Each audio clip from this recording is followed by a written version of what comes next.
So I wanted a family. I wanted a family. I was young. I had a lot of hurt, loneliness, rage, and I was seeking love. You know what I mean? And I had a woman in my life at the time. I was really down for. I thought she was down for me in a lot of ways. Shout outs to her. And I didn't really have much guidance and mentorship. And I think that would have been a big life raft. More than any money anybody would have gave me or anything like that. Just guidance and mentorship to just steer my ship in the right path. You know what I mean? I didn't have that. There were people around me, my parents, they may have said things here and there, but at the time there was no social media. This was in the late 90s, you know what I'm saying? And let me not date myself. But I knew one thing. I wanted love, and I wanted a family. And I wanted to be a better family than the family that I had, meaning, my mom and dad in that household situation. I wanted to have a better family. And so I was kind of seeking redemption in a way. I was kind of using my love life to seek redemption and build, And on the surface, these things are noble, but they were kind of negatively charged, so to speak. And, you can't control anyone. And so you may have a vision for your life. You may have a goal. You may have all these things that you want for your life. But the person you're with may want different things or may not want anything at all. You know what I'm saying? And so at some point, you diverge, if you will. And your dreams get thwarted. Your hopes and dreams get thwarted. And you're thrust into a position that you didn't necessarily anticipate. When they talk about single mothers, they say, you asked for it. Pretty much. That's what they tell you. You asked for it. You knew what kind of guy you were with. But did they really? I think to some degree, it's safe. It can be pretty safe to say that they didn't necessarily know what they were bargaining for. They didn't know what kind of tree they were barking up at the time in their lives. You know what I'm saying? And they had to pay an ultimate price for it. But they had to pay an 18-year price for barking up the wrong tree. You know what I'm saying? Or biting off more than they can chew. You know what I mean? And some women are just that naive, and some women are curious, but to see someone in a particular unanticipated, unwarranted predicament that they didn't consciously ask for, you know what I mean? And to just say that they asked for it it's a little unfair. It's a little unfair. And so I saw myself being a single non-custodial father, and which was unanticipated and unwarranted. And yes, you could say I asked for it, you know what I mean? But there's a kind of gray area, slippery slope when you find yourself in this predicament, because it's very, people like to kick you when you're down, or people like tea, and they like to, they like to throw names on you because to see if it sticks. You know what I mean? If you're in a particular, so as a single non-custodial father who's young, you know what I'm saying, trying to figure life out and get on his feet, it's very easy to just say, oh, he's a deadbeat dad. You know what I'm saying? Come on, it's easy to do that. So the relationship with the kids is a testament to the relationship with the mom, and this is why I say a man's love comes from God, because if I were a woman, I would hate to have children with a man that didn't love me. You know what I mean? A lot of these women, they're settling to be baby mamas because marriage doesn't seem realistic, or they're racing their biological clock. And those things I understand socially, but personally, romantically, personally, I don't see why it makes no sense. And that it's clearly an act of a thought of desperation. It's a desperate thought to just settle and just be cool with being a baby mama instead of a wife, because to purposefully choose single motherhood shows it directly indicates that you've never been loved by a man before. Because why would you want to have kids with someone who doesn't love you, only for them to not love those kids either? I know. I'm sorry. It's just stupid. It's just dumb. And see, here's the conundrum. They hate you when you love the kids. Because, love and hate are just two sides of a coin, right? But when you actually love the kids and want to be in their lives, they hate you for that. You know what I'm saying? Could you be any more backwards? You know what I'm saying? First, you let me nut in you. You turn around and hate me. Then you willfully carry the child to term. and then when I'm trying to be in the child's life, now you hate me even more. it's just wow. Like these women are mind-boggling. These women are mind-boggling, and it always bites them in the end. It always bites them in the end. Like you can't, the Bible says the wicked run when no one is chasing them. You know what I'm saying? And you can't. I say it all the time. I don't pray to God. I pray to karma, because karma answer prayers way quicker. You know what I'm saying? Like y'all are just y'all. Y'all are y'all. You know what I'm saying? Like, whoo. Should we do away with the term? I think the term is, I don't think there's any way to spin it in a positive light. Deadbeat. Ugh. It just sounds, are there men out there who do warrant the term? Yes. But I do believe that, I do believe that they are the 1%. They are the tiny 1% of men out there. And if you mothers would suck it up and get out of your egos and your prides, and get along with these men who you let nut in you, and step out the way, y'all would actually be better off. This whole show I've been pointing at y'all, but y'all would actually be better off, and you don't even know it because your ego has blinded you. The debt trap. Many fathers are systemically trapped. Courts often set support orders based on imputed income, what they think a man should earn, rather than the actual earnings. When a father falls behind, the interest and penalties accumulate, leading to license suspension or jail time, which further destroys his ability to pay. Yeah, that's like, how you gonna put a debt on somebody? Like I said, it's a debt trap. Like, I think the family court system knows what they're doing. They know the hustle, and it really needs to be revolutionized and reformed. The family court system is an evil. You know what I'm saying? Like, this is after this conversation happened after I had kids. I remember I had a college professor, and we got through with the lesson or whatever, and we just talking, shooting shit. We all grown, right? And one person in the conversation was like, "Oh, they said nothing can prepare you to have kids. Nothing can prepare you for having kids." And my college professor was like, "Well, that's something that people say when they're unprepared to have kids." Blew me away. Because it made me realize, like, oh, so it is possible for you to be prepared to have kids. For the longest, I bought the idea that, nothing can prepare you to have kids. And that kept me in a victim mindset as far as being a father and being a parent was concerned. Oh, yes, it is possible to be prepared. You know what I mean? It is possible to be responsible and accountable for your children. Nothing can prepare you. Fuck is that? You know what I'm saying? Because we all know that the women typically don't sympathize with the men until it becomes secondhand, until it hits close to home, till the men that they're dating and the men that they're in love with, and then they see what those bitter baby mamas is doing, and they're like, damn, it's like that? That's the type of time you want? You know what I'm saying? I didn't know these chicks was on it like that. That's what these chicks is doing out here? You know what I'm saying? And then they start to sympathize. Like, listen, bro, I got your back. You know what I'm saying? Whatever paperwork you need to file, like, I'll file it for you. Like these bitches is crazy. That's what it takes typically for women to realize how bad other women are. You know what I mean?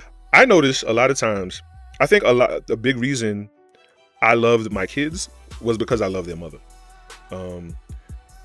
The kids were an extension of my love for their mother. Even if I was off of her and I didn't care for her no more, I moved on, so on and so forth. But because I love their mother and they were an extension of their mother, I loved my kids. And I do believe that if you don't love, the parent that you had the kids with, it's very hard to love those kids. It's hard to bond with those kids. You know what I mean? And I dibbled and dabbled. I played the stepfather role for a minute. It ain't for me. Fuck that. Like, it's very much stepfatherhood is very much a sham, and you are a sucker. I don't care how good of a father you are to those kids. That ain't yours. You're still a sucker. Take a picture, write it down. You a sucker. You know what I'm saying? Like this is what it is. You could beat your chest and be proud and get kudos from her. Of course she's gonna give you kudos. you a bigger sucker than the one she actually had the kids with. He left for a reason. You know what I'm saying? But anyway, I digress. There's nuances. There's nuances to every situation, and that's another thing too. I always believe a man should never lay his head. You should always lay his head on his name. Wherever you lay your head at, make sure your name is on it. If you move into that house, your name need to be on the deed or on the lease if it's an apartment. You know what I mean? And so if you're moving in with a woman and you quote unquote call yourself stepfather and her kids, you know what I'm saying? And your name ain't on nothing, you just another kid. Because at any given time, you a grown kid now. So at any given time, she could put you out. You know what I'm saying? That's what I'm saying. It's a sham. It's a sham. If you're doing it wrong, it's a sham. It's a sham. So yeah, being behind on child support, I was never ashamed of that. I was never, like I said, because I always knew what I was doing, and I knew where I was at in life. You know, I don't know. I'm just built different, man. I'm just built different. I knew where I was at in life, and I knew that. I wouldn't say being with their mother set me back. The separation and the divorce set me back. You know what I mean? I always knew that had we stayed together as a family, we would have been straight. You know what I'm saying? I wouldn't.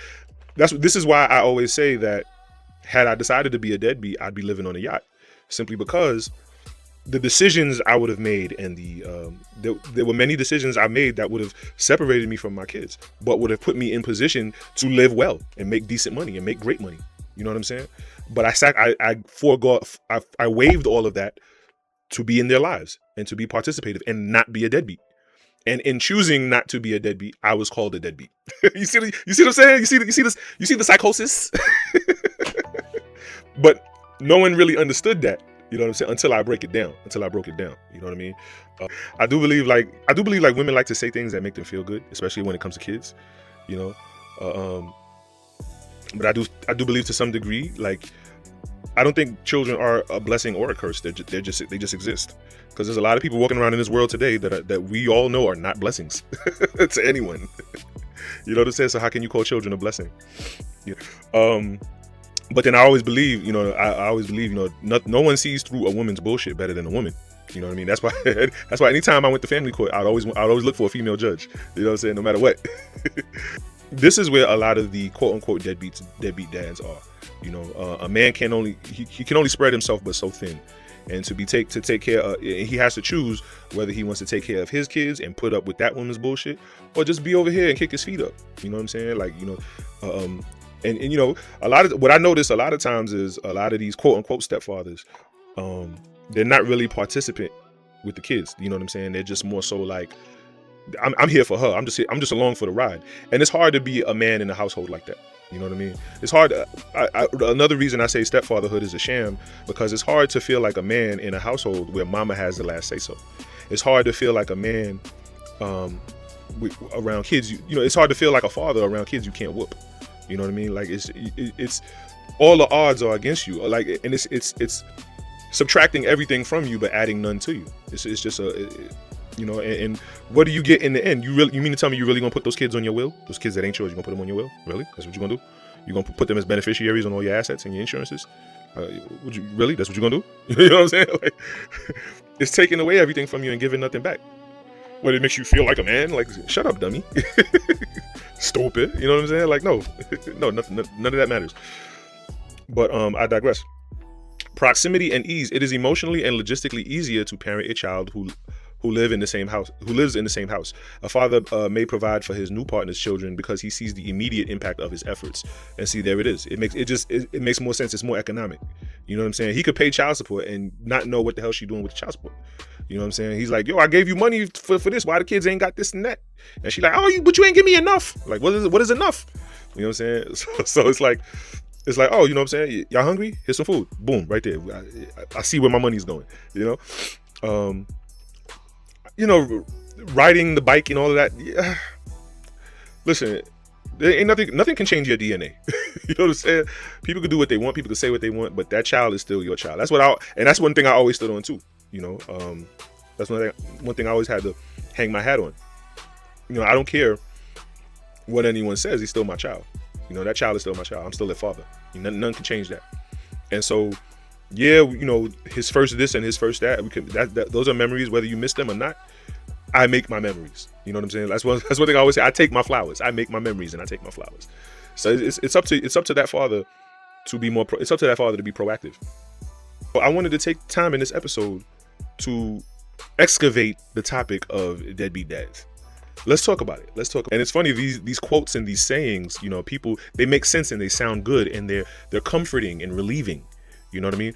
But they only have credence when you give it that credence. They only have credit when you give it credit. You only believe, it's only true when you choose it to be true, when you believe in it. You know what I mean? If you don't believe in it, then it ain't true. And so in discussing this topic, I don't want to just discuss the preparedness of children, but I also want to discuss the burden of children. You know, why are deadbeat dads deadbeats? Because the term is pretty subjective. You know, yeah, my kids weren't living with me, but I was always around.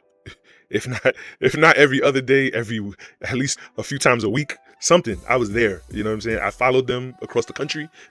You know what I'm saying? Like I was always around. You know what I mean? And so the term deadbeat is very subjective. And another thing that made me wanted to talk about is, like, are all deadbeats broke? You know what I'm saying? Or are they living lavish? Like, what are the deadbeats out here really doing? What are they doing with their lives?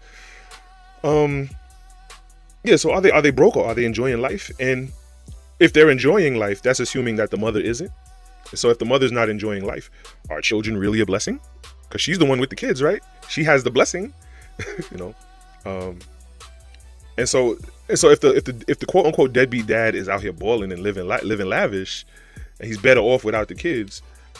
If he's better off, how can you really call him a deadbeat? You know what I'm saying? Because then that means the kids should be with him. If he's balling out and living lavish, he must not be that much of a deadbeat, right? But I guess he just refuses to give his time, energy, and money to his children. But we'll get into that. So let's look at. I want to talk about the financial reality, and I want to talk about the bitter moms out there. You know what I mean? Because, like I said, that name can just be stamped on you and just thrown at you. You know what I mean? Unwarrantedly. It's like undeservedly. You know what I mean? So then what is the motivation behind calling somebody that, right? So I want to get into that. I want to talk about serial fatherhood. That's a good one. And then I want to excavate being better off without the kids. And then I want to talk about and then at the very end, I want to talk about the 4 types of non-custodial fathers. Not the 4 types of deadbeats. The 4 types of non-custodial fathers. I wanted to. We're gonna get into this. I don't know anybody who is discussing these topics the way I am, on the level that I'm discussing them. Like, you getting good food over here. Like I hope you're appreciative. You know what I'm saying? All right. So the popular image of a father living a lavish, frivolous lifestyle while ignoring child support is statistically the exception rather than the rule. Systemic poverty. Research from the Urban Institute and the ACF show that a vast majority of unpaid child support is owed by fathers earning less than 10 grand a year. Less than 10 grand a year, that's like, wow, that's like way below the poverty line. You know what I'm saying? That's like I think teenagers make more than that working at a fast food joint. These men often face barriers like low education, disability, or a history of incarceration. That's a thing. The non-poor exception. There is a segment of fathers who have the means but willfully evade payment. Roughly 44% of non-poor, non-custodial fathers pay in full. The remainder may withhold funds as a form of a power play or out of resentment toward the custodial parent. Yeah. You know, and those kind of shaky situations go a little deeper than just the money. You know what I mean? They go a little deeper than the money, because what Jay-Z say, nobody wins when the family feuds, right? So you withholding the payment, like who's hurting? You know what I'm saying? Because I mean, regardless of her getting her hair and nails done, she still need the money. You know what I'm saying? She got the kids, she still need the money. You know? So that's the financial reality. Let's look at the subjectivity and the bitter mom narrative. The term deadbeat dad is frequently weaponized in high conflict separations. While many custodial mothers use the term out of genuine financial desperation, it is also used subjectively in the following ways. So let's get it. So in what ways is the term deadbeat dad thrown at a man? Let's go. Emotional versus financial failure. A mother may label a father a deadbeat because he is emotionally inconsistent or late to visits, even if he's paying support. Conversely, a father who pays but never shows up is also given the label.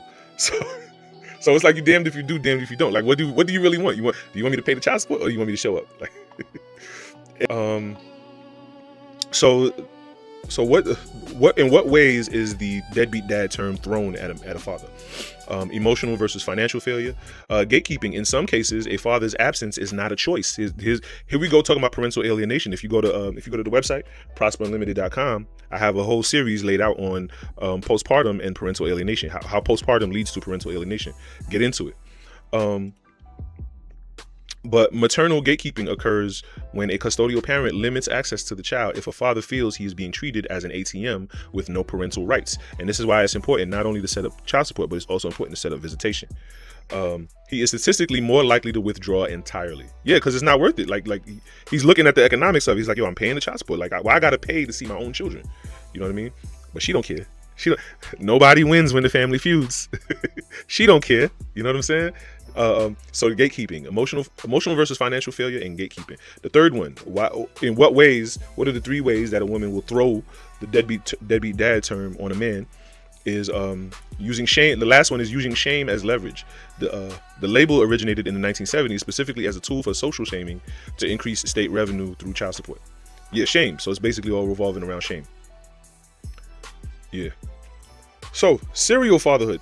Now this is one I wanted to take my time with, because I remember when the whole bitter baby mom. I was going through the whole bitter baby mama trope personally. Shout outs to her, you know what I'm saying? She knows she is. When I was going through that, trying to, pay child support, put myself through college and pay rent all at the same time, you know what I mean? And then be present in my children's lives. At one point I was ready to throw my hands up and just say, you know what, I'm just gonna move on. Like, is this really worth it?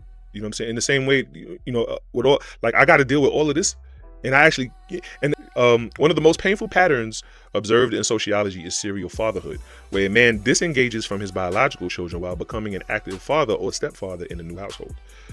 And I think this is where a lot of the deadbeat dads, the quote unquote, I gotta say quote unquote, a lot of the quote unquote deadbeat dads are. They're in other households, they're starting new families, they're being stepfathers to other kids, you know what I'm saying? Whereas his biological children may be hundreds of miles away or guarded by a hostile ex-partner. Exactly. You know what I mean? Yeah, it's just easier. It's just easier. Not saying that is right. Not saying that it's right, but it's easier. And see, a lot of this is on y'all. These mothers, man, these single mothers, it's y'all. It's really y'all. It's really, really y'all. Y'all can try to buck the system, pass the buck, whatever the buck, but it's y'all. I'm telling you, don't pray to God, pray to karma. Resource dilution. When a father has children with a new partner, his financial and emotional resources are stretched. I just said that, didn't I? Often the new family takes priority because it's his current support system. So yeah, serial fatherhood. So now, are they better off? Are these quote unquote deadbeat dads better off without the kids? The idea that these men are enjoying life, are enjoying a carefree life, is largely a myth. Mental health. Non-custodial fathers report higher rates of depression and disenfranchised grief. The loss of the protector provider identity can lead to a sense of worthlessness. I've been there. I always knew my worth. I always stood on business. So even when I did feel those feelings, I always had to come back to square one. And it was those feelings of that depression and that like as it's called, disenfranchised grief. It was those feelings that drove me and motivated me to want to be more participative and involved in my kid's life. So yeah, mental health is a thing. Child outcomes. Children are almost never better off without a father unless the father is actively abusive. Children with involved fathers, even if they live apart, show better academic performance and emotional regulation. That's true too. The guilt cycle. For many fathers, the shame of being behind on child support and having missed significant milestones creates a shame spiral, and that also adds to the depression and the grief. Yeah. There was a point in time I was before I did my last big move. I was this close to living in Miami. You know what I'm saying? I was this close to living in Miami, and with the kind of hustle that I have and the kind of brain that I have, my life I would have been one of them dudes on Instagram pouring ace of spades in the section, a club, you know what I'm saying, of Live or whoever. I'd have been that guy. You know what I'm saying? Meanwhile, I got grown men out here in the world who don't know me but share my DNA. You feel me? Like I couldn't live. I wouldn't be. I'm just not built that way. I'm sorry. So, lastly, the 4 types of non-custodial fathers. Let's get into it. The willfully negligent. First, number 1, the 4 types of non-custodial fathers. The willfully negligent.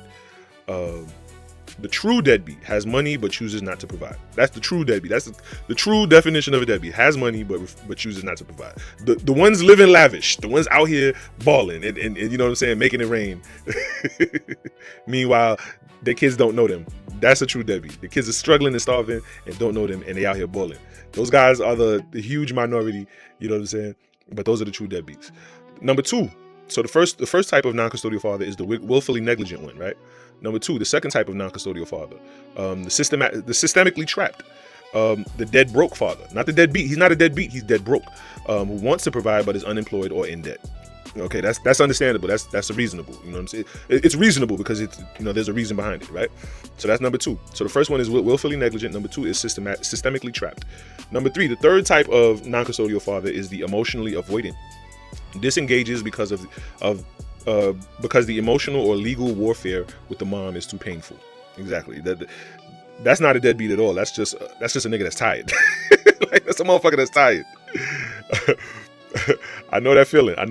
I never gave into the feeling, but I do know the feeling.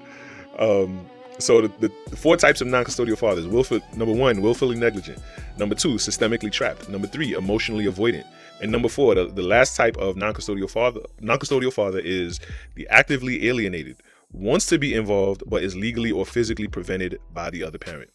Y'all single mothers, man. That shit gonna come back on y'all, man. Y'all better stop, man.